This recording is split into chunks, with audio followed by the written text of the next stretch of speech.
প্রিয় দর্শক, আমন্ত্রণ জানাচ্ছি TVN24 এর নিয়মিত আয়োজন TVN লোনের দেখার জন্য। সাথে আছি সজল আশফাক। দর্শক, আপনারা জানেন যে আমাদের অনুষ্ঠানটি সরাসরি সম্প্রচারিত হচ্ছে নিউ ইয়র্ক স্টুডিও থেকে। দর্শক, স্বাস্থ্য বিষয়ক এই অনুষ্ঠানের প্রতিটি পর্বে আমরা একটি বিষয় নিয়ে কথা বলি এবং আমাদের সাথে থাকেন বিশেষজ্ঞ চিকিৎসক। দর্শক, আজকে আমরা কথা বলবো হার্টের সমস্যা নিয়ে। বিশেষ করে হার্টের কোনো নির্দিষ্ট রোগ না, আমরা হার্টের কি কি রোগ সাধারণত দেখা দেয় সেগুলো নিয়ে আজকে কথা বলতে চাই আমাদের আজকের অতিথির সঙ্গে। দর্শক, আমাদের আজকের অতিথি নিউ ইয়র্ক থেকে আমাদের সাথে যোগ দিচ্ছেন ইন্টারন্যাশনাল কার্ডিওলজিস্ট ডাক্তার মঞ্জুর মোর্শেদ। ডাক্তার মঞ্জুর মোর্শেদ, আপনাকে স্বাগত জানাচ্ছি আমাদের আজকের এই আয়োজনে। ধন্যবাদ শ্রদ্ধেয়ভাজন ডক্টর সজল আশফাক ভাই, আমাকে আমন্ত্রণ জানানোর জন্য। সেই সাথে সাথে TVN কর্তৃপক্ষকে অনেক শুভেচ্ছা জানাচ্ছি, দর্শকবৃন্দকে অনেক অনেক সালাম এবং শুভেচ্ছা জানাচ্ছি। অনেক ধন্যবাদ ডাক্তার মঞ্জুর মোর্শেদ। যেটা বলতে চাচ্ছিলাম যে হার্টের তো অনেক রোগ আছে, তা আমরা আজকে একটু হার্টের সম্পর্কে জানতে চাই এবং হার্টের কিছু সাধারণ রোগ বালাই নিয়ে কথা বলতে চাই এবং এটির সাথে হার্টের কিভাবে যত্ন নেওয়া যায় সেগুলো আমরা শুনবো, খুব সাধারণ কিছু কথাবার্তা। তো হার্টের যে বিষয়গুলো নিয়ে আমরা বেশি চিন্তিত থাকি, হার্টের রোগ নিয়ে, তো আমি প্রথমে জানতে চাই যে এত ব্যাধি আছে, কিন্তু হার্টের সমস্যার কথা শুনলেই আমরা একটু আটকে উঠি, তাই না? তো কেন হার্টের এই সমস্যাটা কেন গুরুত্বপূর্ণ, হার্টের সমস্যাকে কেন বেশি গুরুত্ব দিতে হয়? জি, খুবই সুন্দর প্রশ্ন। আপনারা সবাই জানেন হার্ট ডিজিজ হচ্ছে যে নাম্বার 1 কিলার আমেরিকার মধ্যে এবং ওয়ার্ল্ড ওয়াইড, ইনক্লুডিং বাংলাদেশেও। এখানে প্রতি 30 to 34 সেকেন্ডে একজন মারা যান। তার মানে আপনার প্রতি মিনিটে 2 জন প্রায়, এবং ঘন্টায় প্রায় অ্যাবাউট 120, এবং প্রতিদিন 3000-এরও বেশি মানুষ মারা যাচ্ছে। তার মানে প্রতি বছর লক্ষ লক্ষ লোক মারা যাচ্ছেন। তো এই যে হার্ট ডিজিজ এই জন্য খুবই ইম্পর্টেন্ট। এবং মজার ব্যাপার হলো, বা যেটা আশার বাণী হলো, যদিও হার্ট ডিজিজ এত নাম্বার 1 কিলার হিসাবে পরিচিত, তারপরও 80% হার্ট ডিজিজ কিন্তু আপনি প্রিভেন্ট করতে পারেন যদি একটু সতর্ক থাকেন। তো এই জন্য আমি মনে করি যে হার্ট ডিজিজ যদিও নাম্বার 1 কিলার, তারপরও আশা করি যে সামান্য কিছু হলেও আজকের এই অনুষ্ঠান থেকে আপনারা উপকৃত হবেন। অনেক ধন্যবাদ ডাক্তার মঞ্জুর মোর্শেদ। আমরা বুঝতে পারলাম যে হার্ট ডিজিজ হার্টের যে কোনো সমস্যাই মৃত্যুর কারণ হতে পারে, হঠাৎ করে মৃত্যুর কারণ হতে পারে, যে কারণে আসলে হৃদরোগ নিয়ে আমরা একটু বেশি চিন্তিত থাকি। তো যেসব সমস্যা আসলে বেশি দেখা দেয়, আপনি যদি একটু ধরে ধরে কয়েকটা নাম বলেন, যে 2টা বা 3টা বা 4টা সমস্যা যেগুলোর কারণে মানুষের হঠাৎ মৃত্যু হতে পারে, বা যেগুলো খুবই বলা যায় যে জীবন সংহারী। জি, প্রথমে হার্ট ডিজিজ বললে সর্বপ্রথম আমাদের মনে আসে যে হার্ট অ্যাটাক।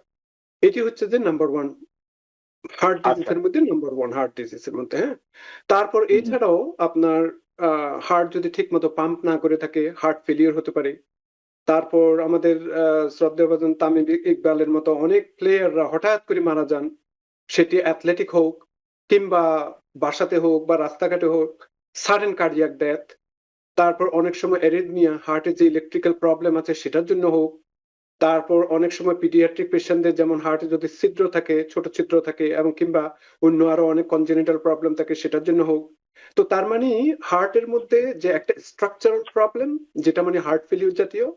আবার অনেক সময় যে আপনার যে ভেসেল আছে সেগুলিতে ক্লট যদি হয়ে যায়, রক্ত জমাট বেঁধে যায় এবং রক্ত ঠিক মতো সঞ্চালন করতে না পারে, সেটার জন্য হোক। কিংবা ইলেকট্রিক্যাল সিগন্যাল হোক, সেটার জন্য হতে পারে। কিংবা কনজেনিটাল যে কোনো ধরনের প্রবলেম, যেগুলি আপনার ছিদ্র বলেন কিংবা অন্য আরো অনেক কারণ আছে, সেগুলোর জন্য হতে পারে। অনেক কিছু হার্ট ডিজিজকে বোঝায় থাকে। তো সুতরাং এগুলোর প্রতি যদি আমরা জানি, তাহলে আমরা সেইভাবে পদক্ষেপ নিতে পারবো। জি, অনেক ধন্যবাদ। তো আমরা যদি প্রথমেই একটু হার্ট অ্যাটাক নিয়ে কথা বলতে চাই, যে যেহেতু এটাই বেশি ভয়ঙ্কর এবং এটা নিয়ে সবাই চিন্তিত থাকেন। তো আজকাল আমরা দেখছি যেটা, যে একসময় মনে করা হতো যে একটা বয়সের পরে সাধারণত মানুষের হার্ট অ্যাটাকের ঝুঁকি থাকে, কিন্তু সাম্প্রতিককালে আমরা দেখছি যে হার্ট অ্যাটাকের ঝুঁকি তরুণদের মধ্যেও কম না। এই তরুণদের মধ্যে হঠাৎ করে হার্ট অ্যাটাকের প্রবণতা কেন বাড়লো? এটার পেছনে কি অন্য কোনো কারণ আছে? কিন্তু একটা সময় কিন্তু তরুণদের মধ্যে দেখা যেত না। আমি যদি 70 দশকের কথা বলি, তখন কিন্তু বয়স্কদেরই বেশিরভাগ ক্ষেত্রে দেখা যেত যে হার্ট অ্যাটাক হয়েছে।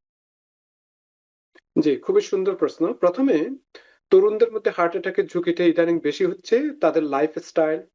এমনিতে তো একটা আমাদের বাংলাদেশিদের মধ্যে একটা স্পেসিফিক জিন ক্যারি করে থাকি আমেরিকানদের যদি কম্পেয়ার করে থাকি আমেরিকানদের সাথে। তো এই যে লিপোপ্রোটিন এ বলেন কিংবা অন্যান্য আরো জিন বলেন সেগুলি কিন্তু আমাদের সাউথ এশিয়ানদের মধ্যে তুলনামূলকভাবে বেশি। এটি একটা কারণ। জেনেটিক মার্কার কিন্তু খুবই গুরুত্ব বহন করে থাকে। তাছাড়া আগে যে আপনি বললেন 70 বছর বা আগে যেরকম আমাদের খেলার মাঠ ছিল কিংবা বাইরে আড্ডা দিতাম কিংবা বাইরে যেতাম, এখন কিন্তু আমরা ঘরমুখো হয়ে গেছি। আমাদের সবার কাছে এখন বিভিন্ন ধরনের ডিভাইস আছে। আমরা সোশ্যালি অনেকটা আইসোলেটেড। কম্পিউটার বা সেলফোন বা যেটাই ডিজিটাল মিডিয়ার মধ্যে আমরা সেগুলো স্ক্রল করে থাকি। আমরা সবকিছু বন্ধুত্ব কিংবা কথাবার্তা সবকিছু এখন ডিজিটাল যুগে সেইভাবে টেলিকমিউনিকেশনের মাধ্যমে হচ্ছে। এখন কোথাও যাওয়া প্রয়োজন হয় না। তারপর এই যে সেডেন্টারি লাইফস্টাইল সেটা হতে পারে। তারপর আপনার বিভিন্ন ধরনের প্রসেস করে আমরা অভ্যস্ত। যেমন 70 ইয়ার্স আগে যেরকম আমরা সবসময় ফ্রেশ খেতাম, এখন সবকিছু প্রিজার্ভ করা হয়ে থাকে। সেটি একটা কারণ হতে পারে। আমরা অনেক রেস্টুরেন্ট মুখী হয়ে গিয়েছি। রেস্টুরেন্টে না খেলেই যেন এখন খাওয়া হয় না। বাইরে আড্ডা দিতে গেলেই আমরা রেস্টুরেন্টে বসে খাওয়া দাওয়া করে থাকি। বাসাতে কারো এখন সময় নেই। তো এখন রেস্টুরেন্টে খেতে গেলেই তো তার মানে কি বেশি তৈলাক্ত খাবার, বেশি আপনার লবণ, বেশি আপনার চর্বি জাতীয় খাবার এগুলি অনেকটা গুরুত্ব বহন করে থাকে। তাছাড়া আমাদের এখন স্ট্রেসটা অনেক বেড়ে গিয়েছে আগে। আগে একজনের ইনকাম দিয়ে যেভাবে আমরা চলতাম, এখন সবাই ইনকাম করার পরও যেন মনে হয় যে আমাদের তারপরও আমাদের চলছে না। তো এই যে স্ট্রেসটা সর্বক্ষেত্রে বিভিন্ন ধরনের স্ট্রেস, সেটা পড়ালেখার ক্ষেত্রে হোক, সেটা কর্মক্ষেত্রে হোক, সর্বত্রই যেন একটা স্ট্রেস। এছাড়া আপনার এখন বিভিন্ন মিডিয়াতে যেরকম ভাবে দেখানো হয়ে থাকে, যেমন ইন্ডিয়ান ফিল্মে যেরকম এখন আগের থেকেও এখন বেশি ড্রিঙ্ক বলতে এখন দেখানো হয় অ্যালকোহল, এবং এটিও কিন্তু একটা গুরুত্ব বহন করে থাকে। তো অনেক তরুণ সমাজ এখন আপনার অনেক ড্রাগ অ্যাডিক্ট হয়ে যাচ্ছেন, বিভিন্ন ড্রিঙ্কে অভ্যস্ত হচ্ছেন। তো এটাও একটা কারণ হতে পারে। তারপর আগে যেরকম আমরা যে আহ সকাল সকাল ঘুমাতে যেতাম, এখন সেরকম হয় না, আমরা বেশি রাত করে ঘুমাই, ঠিক আবার সকালবেলায় কাজের ক্ষেত্রে চলে যায়। তো ঘুমটাও একটা ফ্যাক্টর হয়ে দাঁড়িয়েছে। তো এরকম অনেক কিছু, সবকিছু মিলাই এখন তরুণদের মধ্যে আপনার এই হার্ট অ্যাটাকটা অনেক বেশি হচ্ছে। বুঝতে পেরেছি।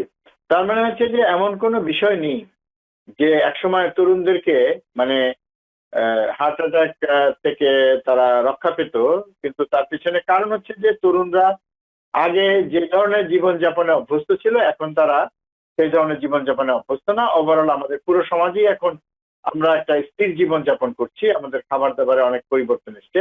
সব মিলিয়ে এই কারণেই তরুণরাও আক্রান্ত হচ্ছে। এখন ডক্টর মঞ্জুর মোর্শেদ একজন হৃদরোগ বিশেষজ্ঞ হিসেবে আপনি নিশ্চয়ই জানেন যে আমরা ইদানিং শুধু তরুণ না, আমরা কিশোর কিশোরীদের মধ্যেও দেখছি যে কোলেস্টেরলের পরিমাণ বেশি রক্তে। এটাও কি মানে এটার পিছনে কি ওই যে বললেন আপনি খাদ্যাভ্যাস বা খেলাধুলা কম করা ইত্যাদি বিষয় কি জড়িত সেক্ষেত্রেও? জি, প্রথমে কিশোরদের মধ্যে যে কোলেস্টেরলটা বেশি, এটি জিনগত কারণে হতে পারে। আচ্ছা। এটি আপনার ফ্যামিলিতে যদি হাইপার কোলেস্টেরোলেমিয়া থাকে, যেমন কারো পরিবারের মধ্যে অকাল মৃত্যু হওয়া কিংবা বেশি কোলেস্টেরল হওয়া, এবং সেগুলি জেনেটিকলি এটি ক্যারি করে সেটি। এছাড়াও আমি যে আগে যে বললাম যে সমস্ত রিস্ক ফ্যাক্টর গুলি ইয়ংদের মধ্যে কেন হার্ট অ্যাটাকটা বেশি হচ্ছে, তো সেটিও একটা কারণ। আর তাছাড়া আগে যেরকম মানুষ অনেকটা চিকন ছিল, এখন অনেক অল্প বয়সে মোটা হয়ে যাচ্ছে। হ্যাঁ, তো সেটিও একটা কারণ হতে পারে। তাছাড়া এই যে মোটা হওয়ার জন্য বা জিম ক্যারির জন্য কিংবা প্রসেস ফুড খাওয়ার জন্য এখন অনেক অনেক লোক ভুগছেন। যেমন আপনার ডায়াবেটিস বলেন, ব্লাড প্রেশার বলেন, যেটি আপনি বলছেন কোলেস্টেরল বেশি। তো এগুলি পরোক্ষভাবে কিংবা প্রত্যক্ষভাবে হার্ট ডিজিজের সাথে সম্পৃক্ত। বুঝতে পেরেছি। তার মানে আপনি বলছিলেন যে প্রসেস ফুড, আসলে তো এখন প্রচুর নানা ধরনের প্রসেস ফুড আছে এবং আমরা বাচ্চাদের হাতে বা কিশোর কিশোরীরা যেসব খাবার খায়, যেমন আমি যদি খুব সাধারণভাবে বলি যে একটা সময় তো আমরা ছোটবেলায় এত চিপস খেতাম না বা পেতামই না খাওয়ার জন্য, তাই না? এখন চিপস গুলোতে তো প্রচুর পরিমাণে লবণ থাকে এবং লবণ তো রক্তচাপ বাড়ায় এবং এগুলো তো মানে পরোক্ষভাবে আসলে একজন মানুষকে হৃদরোগের দিকে ঠেলে দিচ্ছে, তাই না, ধীরে ধীরে। তো ইত্যাদি বিষয় আছে। তো আমি আসলে কারণ শুনবো, মানে হৃদরোগের কারণ কি কি, এই যে হার্ট অ্যাটাকের কারণগুলো কি কি। আপনি যদি হার্ট অ্যাটাকের কারণ এবং সেই কারণগুলোর মধ্যে আমাদের জীবনযাত্রার প্রণালীতে নেতিবাচক কিছু পরিবর্তন হয়েছে, হ্যাঁ, এবং এই আধুনিক জীবনযাপনের কারণে সেগুলো তো কারণের সাথে বাড়তি ঝুঁকি তৈরি করছে, আপনি এই বিষয়টা যদি একটু বলেন। জি, অ্যাগেইন এটি আমি বলেছি কিছুক্ষণ আগে যে হুম হুম। হার্ট অ্যাটাক কেন হয়ে থাকে, যে রিস্ক ফ্যাক্টর গুলো, তো জি সেগুলি আবারও এমফেসাইজ না করলেই নয়। যেমন আমাদের লাইফ স্টাইলের মধ্যে পড়ে, যেমন আপনার আমরা অনেকটা সেডেন্টারি লাইফ স্টাইলে অভ্যস্ত। জি, আমরা যেটা আমরা ঘরে আলোচনা কাজ করে করেছি। থাকি, কিংবা হুম এখন হুম। কোভিড এর পর থেকে তো আরো বেশি ঘরমুখী হয়ে গেছে, অনেকে কাজ হয়তো ঘর থেকেও করেন, হুম সেটি হুম। একটা কারণ। তারপর হচ্ছে যে আপনার এখন আর বাইরে যাওয়া দরকার হয় না। আগে যেরকম আমরা কোথাও খেতে গেলেও আমরা হেঁটে যেতাম, কিংবা কিছু ড্রাইভ করে যেতে হতো, এখন আপনার বিভিন্ন ধরনের ডেলিভারির মাধ্যমে আমরা ঘরে বসেই সবকিছু পেতে পারি। এই যে, এগেইন আমাদের হাঁটাহাঁটি অনেক কম। তারপর আমাদের আহ, যদি আপনার এক্সারসাইজ করতে পছন্দ করে থাকেন, আগে হয়তো যেরকম আমরা বাইরে যেতাম কিংবা ফিল্ডে যেতাম কোনো খেলাধুলার জন্য, এখন সবকিছুই ঘরের মধ্যে। যারা লাকি বা খুবই ডিটারমাইন্ড বা মোটিভেটেড, তারা ঘরের মধ্যেই এক্সারসাইজ করেন একটু হুম ট্রেডমিল হুম। সেটাই। তারপর হচ্ছে যে হুম হুম। আপনার বিভিন্ন ধরনের যে আসক্তি, সেটা মদ হতে পারে, সেটা স্মোকিং হতে পারে, সেটা বেপিং হতে পারে। অনেকে ভাবেন যে আমি তো স্মোকিং করছি না, বেপিংটা বুঝি গুড অল্টারনেটিভ, সেটি। তারপর এখন মারিওয়ানা অনেক স্টেট এটা লিগালাইজ করে ফেলছে, অনেকে মারিওয়ানা নেন, সেটি একটা ব্যাড হ্যাবিট। হ্যাঁ, তারপর হুম হুম। স্ট্রেস এর কথা বললাম। স্ট্রেস তো আছে, সেটা ঘরের মধ্যে হোক বাইরে হোক, কাজে হোক, সব জায়গায়। তারপর আমাদের মধ্যে অনেক বিচ্ছেদ ইদানিং ঘটে যাচ্ছে, সেগুলো একটা কারণ হতে পারে। তারপর হুম আপনার আহ, আহ, বিভিন্ন ধরনের যে ক্রনিক ডিজিজ গুলা ঠিক মতো মেনটেন করা, যেমন সেটি ডায়াবেটিস হোক, ব্লাড প্রেশার হোক, কোলেস্টেরল হোক, সেটি অ্যাগেন সেগুলি যদি কন্ট্রোল ঠিক মতো না হয়ে থাকে, সেটা একটা প্রভাব ফেলতে পারে। আমাদের স্লিপ ডিস্টারবেন্স, যেগুলি অনেকে স্লিপ নিয়ে হতাশাগ্রস্ত, হুম হুম। ডিপ্রেশনে হুম আছে, হুম। ঠিক মতো ঘুমান না, সেটি একটা হতে পারে। হ্যাঁ, তো এইভাবে অন এন্ড অন আপনার অনেক কিছু। তাছাড়া আমি যে বললাম যে বিভিন্ন প্রসেস ফুড খাওয়া, আপনি যেটা হুম বললেন হুম। চিপস বা যে কোনো কিছু আপনি টেক এন্ড গো, যে কোনো কিছু থেকে আপনি নিচ্ছেন, গাড়ির মধ্যে হুম হুম। খাচ্ছেন, হাঁটতে হাঁটতে খাচ্ছেন, কিন্তু সবই হচ্ছে যে সল্টি খাবার, সবই হচ্ছে যে মানে বিভিন্ন ধরনের প্রিজারভেটিভ দেওয়া খাবার হুম দাবার। হুম। তারপর সফট ড্রিঙ্ক, কোনো পানির পরিবর্তে এখন বিভিন্ন ধরনের ড্রিঙ্ক, সেটি অনেক সময় এনার্জি ড্রিঙ্ক মনে করেন, সেটি অনেক সময় আপনার স্টারবাকস জাতীয় কফি এই ধরনের ড্রিঙ্ক করে থাকেন। তারপর এই ধরনের অন এন্ড অন অনেক ধরনের ড্রিঙ্ক আছে, হ্যাঁ, এগুলো কিন্তু সুগারি ড্রিঙ্কের কথা বলছি, সেগুলি হতে পারে। তো সব মিলিয়ে যেন আমরা একটা বিরাট একটা আনহেলথি লাইফস্টাইলে বড় হচ্ছি। এক্স্যাক্টলি। আসলে মানে আমরা খুব গভীরভাবে তো চিন্তা করি না, আর চিন্তা করার সুযোগও নেই, কারণ আমাদের সামনে তো যেটা আছে সেটাই তো আমরা গ্রহণ করি, তাই না? আপনি যেরকম বললেন যে কফির কথা, কফির মধ্যে কফি ক্রিম, সেখানে অনেক সুগার দেওয়া হয়, অনেক সুগার থাকে। তো সেটা চাইলেই তো সহসা আসলে এড়িয়ে যাওয়া যায় না। প্রসেস ফুড, আমরা বিভিন্ন কারণে প্রসেস ফুড দিই বাচ্চাদেরকে। হ্যাঁ, তো সেগুলো আসলে তো ক্ষতি করছে। এবং আপনি খুব সুন্দরভাবে বলছিলেন যে আমাদের আরো কিছু সমস্যা যেটা আমাদের সাথে যোগ হয়েছে আধুনিক জীবনযাপনের কারণে। যেটা বলছিলেন যে স্ট্রেস অনেক বড় একটা সমস্যা। এখন মানুষ কি পরিমাণে স্ট্রেসে থাকে, এবং আমরা যত প্রযুক্তি নির্ভর হচ্ছি, আমাদের প্রত্যেকটা জিনিস নিয়ে কিন্তু আরো বেশি স্ট্রেস বাড়ছে। এবং একই সাথে আপনি ঘুমের কথা বলেছেন, একটা সময় হয়তো ঘুম কোনো আলোচনার বিষয় ছিল না, কারণ সবাই ঠিকভাবে ঘুমাতো, তাই না? সময় মতো ঘুমোতো। এখন ঘুমটা একটা বড় বিষয় হয়ে দাঁড়িয়েছে, আমরা সঠিকভাবে ঘুমালাম কিনা। তো ইত্যাদি বিষয়গুলো আসলে এইসব সমস্যা তৈরি করছে। আমরা চাইলেই যে সহসা এগুলো এড়িয়ে যেতে পারবো তা কিন্তু না, তাই না? এগুলো তো আমাদের, আমরা প্রতিদিনের জীবনের সাথে সঙ্গী হয়ে যাচ্ছে এবং গেছে কিছু কিছু দিন। তো এ থেকে বেরোনোর পথ কি ডাক্তার মঞ্জুর মোর্শেদ? হয়তো বলবেন যে এটা ছেড়ে দিন, ওইটা ছেড়ে দিন, ব্যায়াম করুন। তারপর আসলে সবগুলো তো ছাড়া সম্ভব না। জি, এই সবকিছুকে নিয়েই আবার এমন কিছু ব্যবস্থা নেওয়া যায় কিনা যাতে আমাদের হৃৎপিণ্ডটা ভালো থাকে। জি, খুবই সুন্দর প্রশ্ন again।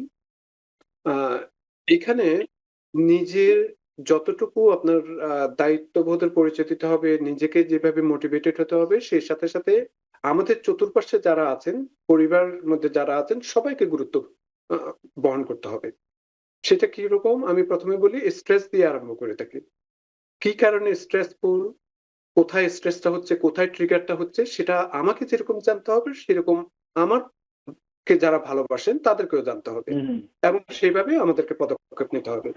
হ্যাঁ, এটা একটা কারণ। তো সুতরাং আমরা ওভারঅল কমাতে পারবো না, কিন্তু আমরা যদি একটু মোটিভেটেড হই যে হ্যাঁ আমাকে 20%, 30% কমাবো, 50% কমাবো, তাহলে আমরা সেটা সম্ভব। এবং সেটার জন্য যে নিজের একটা পছন্দের একটা একটু জায়গা করে নেওয়া, নিজের জন্য আধা ঘন্টার সময় নেওয়া, পরিবারকে নিয়ে একটু সময় স্পেন্ড করা, তো এইভাবে কিছু করা যায়। আচ্ছা, এটা হলো যে স্ট্রেসের ব্যাপার। তারপর আপনার স্লিপের ব্যাপার। যখন স্লিপ করবে যাতে অন্যরা যাতে খুবই সহনশীল হয়ে থাকেন, স্লিপ এনভায়রনমেন্টটা যাতে সেভাবে ভালো থাকে, যাতে ডিস্টার্বটা যাতে না হয়ে থাকে। অনেকের হয়তো স্লিপ ভালো হয়, অনেকের হয়তো স্লিপ একটু খারাপ হয়। তো যখন হুম, স্লিপ হয় তখন যাতে ডিস্টার্বটা না হয়ে থাকে সবাই সবার প্রতি যত্নশীল থাকতে হবে। এরপরে আপনার যতটুকুই সময় পায়, কিছুটা সময় যেভাবে খোলামেলা ভাবে আলাপ আলোচনা করা যায়, যেমন খাবার টেবিলে বলেন, সেলফোন স্ক্রল না করে থাকে, একটা সময় দেন, আধা ঘন্টা 1 ঘন্টা পরিবারকে নিয়ে কথাবার্তা বলা বা বন্ধু বান্ধবকে নিয়ে একটু কথাবার্তা বলা, সবকিছু এইরকম। হ্যাঁ, তারপর আপনার যে বিভিন্ন ধরনের মেডিকেল যে প্রবলেম গুলো আছে সেটা আমি আবারও বলছি, অ্যাগেন সেগুলিকে আপনার একটু আইডেন্টিফাই করতে হবে। কোন খাবার খেলে আপনার ডায়াবেটিস কম হবে, ডায়াবেটিসটার ওষুধটা ঠিক মতো সবাই খাচ্ছেন কিনা, যারা পরিবারের মধ্যে আছে, ব্লাড প্রেশার বা কোলেস্টেরল বা হার্ট ডিজিজ, এগুলো কিন্তু অনেক সময় পেশেন্ট হয়তো ভুলেও যেতে পারে। হ্যাঁ, তো পরিবারের মধ্যে যথেষ্ট একটা সুন্দর একটা ভালো ভূমিকা পালন করতে হবে সেই ব্যাপারে। তারপর আপনার যে কোনো কাজে, যেমন আপনি গতবার যে ভিডিও প্রোগ্রামটা করেছেন, যেমন স্নো হলে যে আমরা অনেক সময় স্নো শাবল করতে যাই, যতদূর সম্ভব পরিবারের মধ্যে যদি কেউ থাকে যাতে হেল্পের জন্য একটু এগিয়ে আসা যায় কিনা সেই এগিয়ে আসে। এরকম আরকি। তো এই শীতের মধ্যেও যেমন আপনার কিভাবে আপনার ঠিকমতো কাপড়টা পরছেন কিনা বা বের হুম, হওয়ার হুম, সময় একটু অন্যরাও যাতে একটু কেয়ারফুল থাকে। অনেক সময় আমরা পুরুষেরা হয়তো তাড়াহুড়া করে কাজের জন্য বের হয়ে যায়। যে আমাদের মা বোনরা যারা আছেন বা ছেলেমেয়েরা যারা আছেন একটু যাতে মনে করিয়ে দেয়, হ্যাঁ, যাতে এইভাবে ইয়ে করা হয়।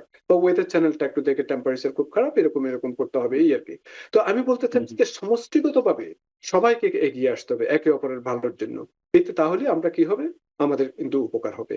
আর যেকোনো ব্যাড হ্যাবিট যেগুলা আমরা যারা স্মোকিং করে থাকেন, পরিবারের জন্য হলেও তাদেরকে স্মোকিং বন্ধ করতে হবে। কেননা প্যাসিভ স্মোকিং এটাও কিন্তু আপনার হার্ট ডিজিজ, ফুসফুসজনিত বা অন্যান্য অনেক রোগ করতে পারে। হ্যাঁ? তারপর কোনো একটা ব্যাড হ্যাবিটে যদি জড়িয়ে যান, সেগুলি থেকে কিভাবে এ বের হয়ে আসা যায়? আমাদের পরিবারের সবাইকে কিন্তু এই ব্যাপারে সহায়তা করতে হবে। একার পক্ষে অনেক সময় সম্ভব হয় না। যখন মানুষ উৎসাহটা পায়, অন্যের থেকে ভালোবাসা বা কেয়ারিং টা পায়, তখন ও আরো বেঁচে থাকারটা আশা নিয়ে আহ, আরো বেঁচে থাকতে ইচ্ছে করে। তো সুতরাং এই হার্ট ডিজিজ রক্ষা করতে হলে এটা পরিবারের জন্য যেমন ইম্পর্টেন্ট, ঠিক তেমনি নিজের জন্য ইম্পর্টেন্ট এবং সবাইকে একসাথে কাজ করতে হবে। বুঝতে পেরেছি। অনেক ধন্যবাদ, অনেক ধন্যবাদ। তার মানে হচ্ছে যে সার্বিকভাবে আসলে পরস্পরের প্রতি সহযোগিতাপূর্ণ দৃষ্টিভঙ্গি থাকতে হবে এবং সাহায্য প্রকৃত অর্থেই মানে হেল্পটা করতে হবে আসলে।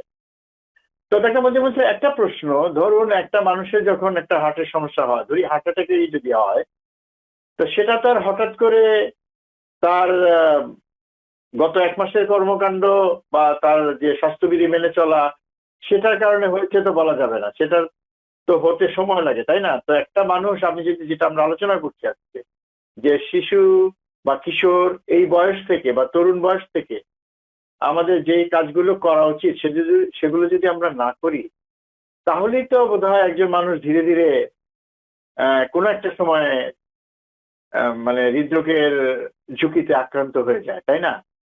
তো তার মানে তো বিষয়টা এমন না যে একটা মানুষ আজকে হার্ট অ্যাটাকে আক্রান্ত হলো, তার গত 1 মাসের স্বাস্থ্য সম্পর্কিত কর্মকাণ্ড সেটার পিছনে দায়ী। তার পিছনে বিরাট ইতিহাস থাকে। আপনার আলোচনা থেকে যেটা বুঝলাম, তার মানে প্রস্তুতিটা দীর্ঘ। মানে আমরা যখন থেকেই কখন সচেতন হব এটা আসলে বলতে গেলে, মানে একটা শিশু যখন গড়ে ওঠে পরিবারে, তার পরিবারের যেমন ভূমিকা আছে সেই শিশুকে আহ, বিভিন্ন স্বাস্থ্য সম্পর্কে ধারণা দেওয়া, খাবার দাবার, ব্যায়ামে অভ্যস্ত করা। যেমন তরুণরা সচেতন হয়ে নিজ থেকেও একইভাবে আমরা যে বিষয়গুলো আলোচনা করলাম সেই বিষয়গুলো তাদের জীবনযাত্রার সাথে নিতে হবে। এটা হলো বড় কথা। আমি সেটাই বলতে চাচ্ছিলাম যে আপনার কথার মাধ্যমে আমি সেটাই বুঝলাম যে যখন হয়ে যায় তখন আমরা বলি যে এটা হয়েছে, কিন্তু এটা তো আমি আজকের কারণে হয়নি, তাই না? তো যাই হোক, আমরা সবসময় কিছু জিনিস আলোচনা করা উচিত, সেটা হচ্ছে যেমন ধরেন যে হার্ট অ্যাটাকের উপসর্গগুলো কি। যখন হার্ট অ্যাটাক হয় একজন মানুষের কি কি জিনিস উনি অনুভব করেন বা কি কি উপসর্গ নিয়ে সেটা হাজির হয়, একটু যদি বলেন। জি, খুবই সুন্দর প্রশ্ন। হার্ট অ্যাটাকের উপসর্গ বলতে আমি বলবো যে চেস্টের মধ্যে, হার্টের মধ্যে এক ধরনের অস্বস্তি ফিল করা। এই অস্বস্তিটা হতে পারে আপনার হার্ট প্রেসার, মানে কেউ হয়তো চেপে ধরে রাখছে। এটি হতে পারে আপনার এক ধরনের ডিসকমফোর্ট, ব্যথা, যেটা আপনার কামস এন্ড গোস। ধরুন 10-15 মিনিট হলো, আবার আপনি রেস্ট করলেন, শুয়ে রইলেন, কিন্তু যেই মাত্র উঠলেন, যেই মাত্র হাঁটাহাঁটি করলেন, যেই মাত্র সিঁড়ি বাঁধলেন, যেই মাত্র স্নো শাবল করলেন, দেখলেন ব্যথাটা বেড়ে যাচ্ছে। এটা অবশ্যই এগুলি হার্টের ব্যথা। আর অনেক সময় কি হয়, আপনি রেস্টে আছেন, কোনো ব্যথা নেই, কিন্তু যে কোনো কর্মকাণ্ডে, একটু স্ট্রেনাস কর্মকাণ্ডে আপনার ব্যথাটা বেড়ে যাচ্ছে, এটা হার্টের ব্যথা। হার্টের ব্যথাটা আবার অনেক সময় কোল্ড সোয়েট হয়ে থাকে। হার্টের ব্যথা যখন হয়ে থাকে, আপনার মনের ভিতর এক ধরনের অনুভূতির সৃষ্টি হয়, এই বুঝি আর বাঁচা যাবে না, এক ধরনের ইম্পেন্ডিং অফ দ্য ডুম। হ্যাঁ, তো এরকম হতে পারে। এটির ব্যথাটা কিন্তু সাধারণত আপনার জ্বর দিকে যেতে পারে, নেকের দিকে যেতে পারে, তারপর আপনার লেফট আর্মের দিকে যেতে পারে। তো রেডিয়েটেড পেইন, এটি কিন্তু ডান সাইডেও যেতে পারে, কিন্তু টিপিক্যাল যে ব্যথার কথা আমি রেডিয়েশনের কথা বলছি সেদিকে সেগুলি হতে পারে। তারপর আপনার যে কোল্ড সোয়েটের কথা বললাম সেটি হতে পারে। তো এই ধরনের সিমটম যদি দেখে, সেটি আপনি নিজেই বুঝবেন যে এটা গ্যাস্ট্রিকের ব্যথা কিনা। গ্যাস্ট্রিকের ব্যথা হচ্ছে যে আপনি খাওয়ার পরে যে ডিসকমফোর্ট ফিল করা, এবং সেটি আপনার অনেক বছর, কিন্তু এই ব্যথাটা কিন্তু আগে কখনো এরকম হয় নাই। যখনই বুঝতেছেন যে না, এটি কোনো একটা আপনার গাটস ফিলিং আমরা বলি না অনেক সময়, যে যে একটা যে কেমন ধরনের একটা অনুভূতি লাগে যে না, এরকম তো আগে কখনো হয়নি। তো এরকম যদি ফিল করে থাকেন, মনে রাখবেন, অবশ্যই ধরে নিবেন যে ওয়ার্ডসটাই ধরে নিবেন যে এটি চেস্ট পেইন। কখনো বলবেন না যে না, এটা গ্যাস্ট্রিকের ব্যথা, না এটা হয়তো আমি কিছু হয়তো নাড়াচাড়া করছি, ব্যথা হয়েছে, কিংবা আমার বয়স অল্প, এই ব্যথা কিছুই না, এই ধরনের মনে করবেন না। যখনই মনের ভিতর কোশ্চেন মার্ক দিবেন, সাথে সাথে হসপিটালে যাবেন, অন্তত রুল আউট করবেন যে এটি মেক্সিও, যেটি হার্টের ব্যথা না। তো এই উপসর্গ যদি দেখে থাকেন, তাহলে অবশ্যই আপনার প্রোভাইডারের সাথে আলাপ করুন। তাছাড়া পরিবারের মধ্যে যদি কারো যদি অকাল মৃত্যু হয়ে থাকে, সেটি আপনার পুরুষদের ক্ষেত্রে 55 এর নিচে, কিংবা মহিলাদের ক্ষেত্রে 65 এর নিচে, সেরকম যদি হয়ে থাকে, সিবলিং এর মধ্যে, ভাই বোনের মধ্যে যদি হার্ট ডিজিজ থাকে, এগুলো কিন্তু খুবই কেয়ারফুলি আপনাকে নিতে হবে যে এটা হার্ট ডিজিজ কিনা। এছাড়া যদি আপনার পরিবারের মধ্যে কোলেস্টেরলের প্রবলেম থাকে, ব্লাড প্রেশার থাকে, ডায়াবেটিস থাকে, কিংবা এল্ডারলি যাদের ডায়াবেটিস, মহিলা এল্ডারলিদের চেস্ট পেইনটা একটু অ্যাটিপিক্যাল হয়ে থাকে, মিন্স যেরকম আমরা সচরাচর চেস্ট পেইনটা ধরে নিই সেরকম নাও হতে পারে, এটার অনেক কারণ আছে। তো এইরকম যদি হয়ে থাকে, তাহলেও আপনার এটি চেস্ট পেইন কিনা, এই চেস্ট পেইনটা মানে কার্ডিয়াক অরিজিন কিনা, সেটা আপনাকে রুল আউট করতে হবে, এবং আপনি অবশ্যই ডাক্তারের শরণাপন্ন হবে। জি, অনেক ধন্যবাদ, অনেক ধন্যবাদ। আমরা বুঝলাম উপসর্গগুলো। ডাক্তার মঞ্জুর মোর্শেদ, আপনি মহিলাদের কথা বলছিলেন। সাধারণের মাঝে একটা ধারণা আছে যে মহিলাদের মধ্যে হার্ট অ্যাটাকের ঝুঁকি কম, কথাটা কতটুকু সত্যি? জি, প্রথমত অল্প বয়সের মহিলা আর অল্প বয়সের আপনার পুরুষদের সাথে যদি তুলনা করি, তাহলে পুরুষদের ক্ষেত্রে হার্ট ডিজিজটা বেশি হয় কম্পেয়ার টু মহিলা।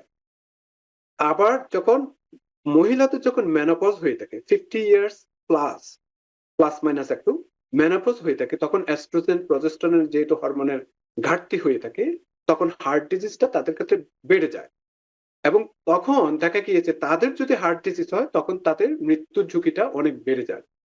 আর পুরুষদের ক্ষেত্রে যদি অল্প বয়সে হার্ট ডিজিজ হয়ে থাকে, তাদের ক্ষেত্রে মৃত্যুর ঝুঁকিটা অনেক বেশি হয়ে থাকে মহিলাদের তুলনায়। তো সুতরাং এটি খেয়াল রাখতে হবে। তাছাড়া আমি যেটা এটিপিক্যাল সিমটম বললাম, যেরকম কোন দিকে আপনার পেইনটা যায়, কিরকম পেইন ফিল করে থাকেন, এগুলো যে বললাম, মহিলাদের ক্ষেত্রে সেগুলো নাও হতে পারে। সে তারা অ্যাটিপিক্যাল ভাবে সিমটম, মিন্স সচরাচর যে সমস্ত সিমটম আমরা বলে থাকি সেই ধরনের সিমটম নাও হতে পারে। তো এই জন্য আপনাদেরকে একটু খেয়াল রাখতে হবে। তো আপনার প্রশ্নের উত্তরে আমি বলবো, এটা ডিপেন্ড করে, এইজ ডিপেন্ড করে কোন অবস্থায় মহিলাদের হার্ট ডিজিজ এবং সেই রকম ভাবেই আপনার তাদের মরবিডিটি এবং মোর্টালিটি নির্ভর করে। আচ্ছা, আপনারা যারা প্রাইমারি কেয়ার ফিজিশিয়ান আছেন সেখানে তো আমাদের রোগীরা যায়, নিয়মিত যান, হয়তো কোনো সমস্যার জন্য যান, কেউ কেউ হয়তো বছরে একবার হলেও যেতে হয় তাদেরকে অ্যানুয়াল একটা চেক আপের জন্য। তো এই যে চেক আপ গুলি করা হয় বা প্রতিনিয়ত, আপনি বলছিলেন ডায়াবেটিসের কথা, যে ডায়াবেটিসটা খুব ভালোভাবে নিয়ন্ত্রণ করা উচিত, তা না হলে সেটিও হার্ট অ্যাটাকের ঝুঁকি তৈরি করতে পারে। তো এক্ষেত্রে আমার প্রশ্ন হচ্ছে যে এই যে রেগুলার চেক আপটা উনি করছেন বা অন্য রোগের জন্য ফলো আপে যাচ্ছেন এবং যেসব পরীক্ষা নিরীক্ষা করা হয়, তাতে কি মানে হৃদরোগের ঝুঁকি বা হার্ট অ্যাটাকের ঝুঁকিটা কিছুটা হলে আন্দাজ করা যায় আগে থেকেই? জি, খুবই বিউটিফুল প্রশ্ন। প্রাইমারি কেয়ার ডাক্তারের কাছে যখন কেউ যায়, তার ডায়াবেটিস কোন রেঞ্জে, যেমন হিমোগ্লোবিন A1C সেটি 5.7 কিংবা উপরে কিংবা নিচে, এটার উপর ভিত্তি করে প্রি ডায়াবেটিক কিংবা ডায়াবেটিস কিনা এটা জানা যায়। হ্যাঁ, সাউথ এশিয়ানদের ক্ষেত্রে আমেরিকানদের মতো A1C যদি 5.7 হয়ে থাকে, প্রি ডায়াবেটিস এর পর্যায়ে না ধরে আরো অ্যাগ্রেসিভ ভাবে এদেরকে ট্রিট করতে হবে। সে অ্যাগ্রেসিভের মধ্যে ওয়েদার নট আপনার মেডিসিনটা দিতে হবে কিনা, তারপর লাইফ স্টাইলটা কিরকম, এটা কিন্তু এভরি 3 মান্থস অন্তত ফলো আপ করতে হবে। এবং সেই সাথে সাথে বেস লাইন আপনার কোলেস্টেরল বলেন, ইকেজি বলেন, একোকার্ডিওগ্রাম বলেন, ব্লাড প্রেশারটা কেমন, কিডনি ফাংশন কেমন, এগুলি আপনার দেখতে হবে। অনেকে হয়তো আপনার ক্যারোটিড আর্টারি আল্ট্রাসাউন্ড করে থাকেন। ইন্টিমাল থিকনেস বলে একটা কথা আছে। এই ইন্টিমাল থিকনেস আর্টারি খুবই ভালো, আপনি ইএনটি স্পেশালিস্ট আপনি জানেন, যাদের ক্যারোটিড আর্টারি আপনার ঠিক ব্লাড ফ্লো হচ্ছে, কোনো প্ল্যাক নাই, কিন্তু ইন্টিমাল থিকনেস যদি দেখা যায়, তার মানে বোঝা যাচ্ছে যে ভবিষ্যতে উনার প্ল্যাক হবে এবং আপনার পরবর্তীতে এখানে কোনো প্রবলেম হতে পারে। তো এই জিনিসগুলো যখন দেখবেন, আপনার কোলেস্টেরলের কথা বলি, কোলেস্টেরলটা যখন আপনি মাপবেন তখন কোলেস্টেরলটা কি পর্যায়ে, এগেইন যদি কিরকম স্টেজে থাকলে আপনাকে ডায়েট লাইফস্টাইল এগুলা করে কমানো যায় কিনা, 3 মান্থস পরে আবার কোলেস্টেরলটা চেক করে দেখা যায় যে কোন ডিরেকশনে যাচ্ছে, তারপর মেডিসিনটা লাগবে কিনা। হ্যাঁ, এগুলি কিন্তু আপনাকে দেখতে হবে। ব্লাড প্রেশারটা কেমন, সেটি আপনার কন্ট্রোল আছে কিনা, এবং সেই সাথে সাথে এগেইন লাইফস্টাইল ডায়েট সবকিছু সবসময় এটা থাকতে হবে। তো এগুলো যদি জানা যায়, বেসলাইন যদি জানা যায়, তাহলে পরবর্তীতে বোঝা যায় যে এই পেশেন্টটার কতটুকু রিস্ক আছে আপনার ভবিষ্যতে হার্ট ডিজিজ হওয়ার। সেখানে আপনার ASCVD 10 ইয়ার ক্যালকুলেশন করা যায়। সাউথ এশিয়ানদের জন্য আপনার আরো অ্যাডভান্স ASCVD রিস্ক ক্যালকুলেশন করা যায়। তো এই জিনিসগুলো যদি করা যায়, তাহলে আপনি সতর্ক হয়ে গেলেন যে আপনাকে কিভাবে চলতে হবে। আপনি যেরকম আগে কেউ যদি আপনার বিভিন্ন ধরনের রিস্ক ফুড লাইফস্টাইলে বা সেডেন্টারি লাইফস্টাইল কিংবা যা ইচ্ছা তা করে গেছেন, যেমন স্মোকিং, অ্যালকোহল ইত্যাদি ইত্যাদি, যদি ব্যাড হ্যাবিট থাকে, কিন্তু এখন যখন আপনি জানবেন বা আপনাকে বলা হয়েছে যে আপনার এই স্টেজ, তখন রুগীও একটু কেয়ারফুল থাকবেন, কারণ আমরা সবাই বাঁচতে চাই। তো এই জন্য আপনার প্রাইমারি কেয়ারের কাছে যখন যাবেন, অবশ্যই ওনারা হচ্ছেন যে gatekeeper for good wellbeing. তো এই জন্য ওনাদের কাছে যখন যাবেন, যখন প্রাইমারি কেয়ার সমস্ত কিছু স্ক্রিনিং করবে, তখন বোঝা যায় যে এই পেশেন্টের কতটুকু আপনার রিস্ক আছে, তারপর উনার কি কার্ডিওলজিস্টের শরণাপন্ন হওয়া দরকার কিনা, এগুলি আপনার প্রাইমারি কেয়ারে বলে দেবে। জি, অনেক ধন্যবাদ। তার মানে হচ্ছে যে অনেকেই আমরা অবহেলা করি, আমরা বিভিন্ন রোগের ক্ষেত্রে ফলো আপের জন্য যাই না বা অ্যানুয়াল চেক আপে যাই না, বা এই যে আপনি বললেন A1C বা কোলেস্টেরল লেভেলটা কত, এই বিষয়গুলো আমরা অনেক সময় জানি না আমাদের কোন লেভেলে আছে। তো এগুলো জানা দরকার। এগুলো জানলে হয় কি, আমরা নিজেরাই বুঝতে পারি যে কতটুকু ঝুঁকি আছে এবং সেই অনুযায়ী ব্যবস্থা নিতে পারি। আপনি কোলেস্টেরলের কথা বলছিলেন এবং আমার মনে হয় যে আমাদের মধ্যে কোলেস্টেরল নিয়ে সচেতনতা বেশ ভালোই আছে আমি বলবো, এবং এ নিয়ে অনেক রকম কথাবার্তা হয়। তা আমার প্রশ্নটা হচ্ছে যে অনেকের ধারণা যে শুধুমাত্র খাবার নিয়ন্ত্রণ বা চর্বিযুক্ত খাবার এড়িয়ে চলা বা কিছু শাকসবজি খাওয়া বা ভালো খাবার যেগুলো খাওয়া, যেগুলো খেলে কোলেস্টেরল কমে। তো আমার প্রশ্ন হচ্ছে যে যাদের কোলেস্টেরল ইতিমধ্যে বেশি, স্বাভাবিক মাত্রার চেয়ে বেশি, তারা যদি খাদ্যাভ্যাসের পরিবর্তন আনেন, তাহলে কি শুধুমাত্র খাদ্যাভ্যাসের পরিবর্তন আনার মাধ্যমেই সেই কোলেস্টেরল কমিয়ে আনা সম্ভব, নাকি ওষুধও খেতে হয়? জি, খুবই সুন্দর প্রশ্ন। কোলেস্টেরল অনেক কারণে এটা বাড়তে পারে। আপনার কোনো ধরনের ডিজিজ প্রসেস নেই, যেমন আপনার ব্লাড প্রেশার, ডায়াবেটিস ইত্যাদি, তারপরেও কোলেস্টেরল হতে পারে। কিংবা ফ্যামিলির মধ্যে কোলেস্টেরল আছে, তার জন্যও কোলেস্টেরল হতে পারে। অথবা আপনি বডিটা খুবই সুন্দর, এক্সারসাইজ করেন, আপনারা জানেন সেরকম মানুষেরও হার্ট ডিজিজ হয়ে থাকে এবং হার্ট অ্যাটাকে মারা যায়, যেমন তামিম ইকবালদের মতো। তো একই কোলেস্টেরল কোন সময় বেশি, কি কারণে বেশি, অনেক কারণ থাকতে পারে। সেটা জেনেটিক হতে পারে, যেটা ফ্যামিলিয়াল হাইপার কোলেস্টেরোলেমিয়া বলছি, সেটার জন্য হতে পারে। সেটা হতে পারে লিপোপ্রোটিন এ, যে আপনার বাপ আব্বা আম্মাদের আছে, তাদের ক্ষেত্রে জিনটা ক্যারি করেছেন, সেটার জন্য হতে পারে। তো এখন আপনি সব সময় ভালো খাবার দাবার খেলেন, শাকসবজি, ফল, সবসময় আপনি কোনো খাসির মাংস, গরুর মাংস কিচ্ছু খান না, বিরিয়ানি খান না, খুব once in a blue moon হয়তো এগুলো এক টুকরা নিলেন বা একবার খেলেন, কিন্তু এরপরও কোলেস্টেরল অনেকের বেশি হয়ে থাকে। আমি সেরকম পেশেন্টও দেখি। অনেকে প্রশ্ন করে থাকেন যে কেন এত বেশি। তো তাদের ক্ষেত্রে ওই জিনের জন্য, জেনেটিক যে আমরা বহন করে থাকি, সেটার জন্য কোলেস্টেরল বেশি হয়ে থাকে। তো আপনার প্রশ্নের উত্তরে বলবো, এইরকম রেস্ট্রিক্টেড ডায়েট থাকার পরেও, লাইফস্টাইল মডিফিকেশনের পরও যদি আপনার কোলেস্টেরলটা বেশি থাকে, তখন হয়তো আপনাকে কোলেস্টেরলের ওষুধও দেওয়া যেতে পারে। আমি এমনও দেখেছি যে এত রেস্ট্রিক্টেড থাকার পর, কোলেস্টেরলের ওষুধ খাওয়ার পর তারপরেও কোলেস্টেরল কমে না। তখন কি করতে হবে? তখন আপনার অনেক সময় আমরা PCSK9 ইনহিবিটর ইনজেকশন দিয়ে থাকি। সেটা আপনার এভরি 2 উইকস হতে পারে, সেটি হতে পারে আপনার এভরি 6 মান্থস ইনক্লেসাইরিন। তো এখন ডিপেন্ড করে কোন জায়গাতে।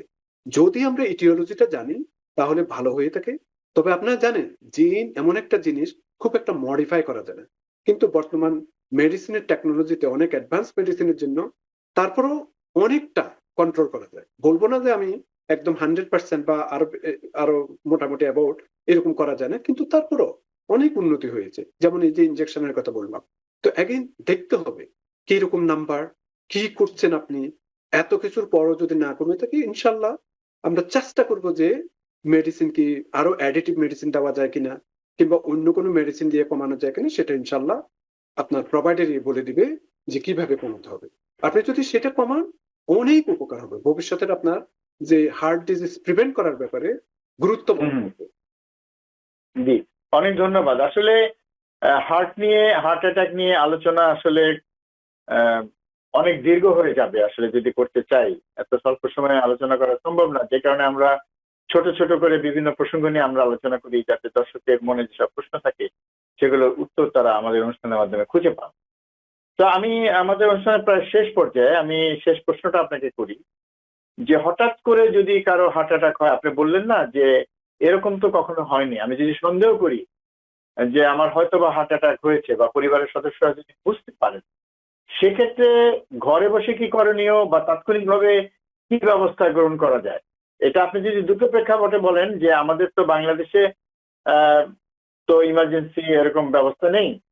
বাংলাদেশে যারা দর্শক আমাদের অনুষ্ঠান দেখছেন তাদের জন্য, বা এখানে যারা থাকেন উত্তর আমেরিকা, তাদের জন্য কি ব্যবস্থা? জি, খুবই ভালো একটা প্রশ্ন। ঘরে যদি কারো যদি চেস্ট পেন হয়ে থাকে এবং পেশেন্ট বলে দিবে যে এই ধরনের পেন আগে কখনো হয়নি, বা আপনার ধারণা তখন অবশ্যই ধরে নেবেন যে এটি হয়তো কার্ডিওলজি অরিজিন চেস্ট পেনটা, এবং অবশ্যই ডাক্তারের কাছে নিতে হবে। ঘরে প্রথম কি করবেন, আপনি 4টি অ্যাসপিরিন চিবিয়ে খাবেন, গিলে না। কারণটা হচ্ছে যে আপনি যদি চিবিয়ে খান, এটি যদি সাবলিঙ্গুয়াল ভাবে দেওয়া হয়ে থাকে, তাহলে এটি রক্তের মধ্যে অ্যাবজর্পশনটা বেশি হবে, এবং এই যে এটির মধ্যে যে আপনার অ্যান্টিপ্লেটলেট এফেক্ট আছে, আপনার এখানে ক্লট হয়েছে, সেটা আপনার যাতে ডিজলভ হয় সেই জন্যই এটা করা হয়ে থাকে। এটা হচ্ছে নাম্বার 1। যদি আপনার এবং এট দ্য সেম টাইম আপনি অ্যাম্বুলেন্সকে কল করবেন যে এরকম এরকম চেস্ট পেন হচ্ছে, এবং যাতে অ্যাম্বুলেন্স সাথে সাথে আসে, এবং অ্যাম্বুলেন্সরা আপনাকে কয়েকটা প্রশ্ন করবে এবং ওরা বুঝতে পারে এটা কি কতটুকু ইম্পর্টেন্ট বহন করে থাকে, ওয়েদার নট। আচ্ছা, যদি ওই ব্যক্তি যদি আপনার আনকনসিয়াস হয়ে যায়, তখন আপনার সাথে সাথে আপনি সিপিআর দিবেন। সিপিআরটা হচ্ছে যে বুকের মধ্যে খুব জোরে, এটা অল্পভাবে হলে হবে না, একদম। চিন্তা করুন, হার্টটা হচ্ছে যে একটা খাঁচার মধ্যে, রিবের মধ্যে। এই রিবকে ভেদ করে আপনাকে সেইভাবে প্রেসার দিতে হবে যাতে চাপটা হার্টের উপর পড়ে। এরকম ভাবে আস্তে দিলে হবে না, এবং খুব দ্রুত এটা করতে হবে। এবং একই আপনার অ্যাম্বুলেন্স কল করতে হবে। যদি কোনো অবস্থায় কেউ যদি আপনার ড্রাইভ করে যান, যেটা আমি রেকমেন্ড করি না, কারণ প্রতিমধ্যে দুর্ঘটনা ঘটতে পারে, ভেন্ট্রিকুলার ফিব্রিলেশন হতে পারে, অনেক ধরনের কিছু হতে পারে, যেগুলি আপনার অ্যাম্বুলেন্সের মধ্যে ওই ধরনের সিস্টেম আছে, ওগুলি সাথে সাথে কোনো ইন্টারভেনশন নেওয়ার জন্য। যদি কেউ যদি আপনার ড্রাইভ করতে চান, এবং অবশ্যই নিজে ড্রাইভ করবেন না, অন্য পরিবারের অন্য কাউকে ড্রাইভ করবেন। কারণটা হচ্ছে যে নিজে যদি ড্রাইভ করেন, ওই যে বললাম আনকনসিয়াস হয়ে গেলে বা ভেন্ট্রিকুলার ফিব্রিলেশন হলে তখন আপনি যে কোনো মুহূর্তে অ্যাক্সিডেন্ট করবেন, যেটা আরো মারাত্মক। তো এই জন্য এগুলা করবেন না। আর আরেকটা কি বললেন, বাংলাদেশের প্রেক্ষাপটে বাংলাদেশে জি। একই ধরনের সিস্টেম, নিকটস্থ হুম। যে কোনো হসপিটালে যাবেন, যেটা অ্যাসপিরিন থেকে আরম্ভ করে সিপিআর থেকে, এগুলো সব জায়গায় একই রকম। হুম, বুঝতে পেরেছি। তার মানে হচ্ছে যে সিপিআরটা আসলে খুবই গুরুত্বপূর্ণ। আমার মনে হয় যে পরিবারের সদস্যদের যারা একটু আগ্রহী, তাদের উচিত সবারই সিপিআর ট্রেনিংটা করে নেওয়া। এটা আসলে খুবই সহযোগিতা করবে বিপদের মুহূর্তে, তাই না? জি। তো আমার মনে হয় যে আজকে আমরা অনুষ্ঠান এখানে শেষ করতে পারি। ডাক্তার মঞ্জুর মোর্শেদ, আপনাকে অনেক ধন্যবাদ। আমাদের অনেক কিছু আলোচনা ছিল। তারপর আমরা হার্ট অ্যাটাক নিয়ে অনেকটা কথা বললাম। অনেক নতুন প্রশ্ন আলোচনা করেছি আজকে। আপনি খুব সুন্দরভাবে সেগুলোর জবাব দিয়েছেন। আপনাকে অনেক ধন্যবাদ আমাদেরকে সময় দেওয়ার জন্য। Thank you. দর্শক, এতক্ষণ যারা আমাদের সাথে ছিলেন আপনাদেরকে অনেক ধন্যবাদ। আমরা আজকে চেষ্টা করেছি হার্ট অ্যাটাক নিয়ে কথা বলতে, কিভাবে প্রতিরোধ করা যায়, কি কারণে হচ্ছে, বিশেষ করে আধুনিক জীবনযাপনে কি প্রক্রিয়া, কি ভুল ভ্রান্তি আমরা করছি প্রতি মুহূর্তে জীবনযাত্রার মধ্যে, যার কারণে প্রতি মুহূর্তে আমরা ধীরে ধীরে হার্ট অ্যাটাকের ঝুঁকির দিকে আমরা এগিয়ে যাচ্ছি। এই বিষয়গুলো আজকে আলোচনা করলেন আমাদের আজকে অতিথি ডাক্তার মঞ্জুর মোর্শেদ। একই সাথে তাৎক্ষণিকভাবে কি করণীয়, এই বিষয়টা হয়তো অনেকের জানা আছে। তারপর আমরা আবার মনে করিয়ে দিলাম আপনাদেরকে। আশা করি আজকের এই অনুষ্ঠান থেকে আপনারা উপকৃত হয়েছেন। সবাই ভালো থাকবেন, সুস্থ থাকবেন। আগামীতে আবার দেখা হবে অন্য কোনো বিষয় নিয়ে। আল্লাহ হাফেজ। টিবিএন 24 টেলিভিশন দেখতে আজই কল করুন 7187776556। লগ ইন করুন www.totalcablebd.com। নিউ ইয়র্ক থেকে সম্প্রচারিত টিবিএন 24 টেলিভিশন বিশ্বজুড়ে বাঙালির কণ্ঠস্বর।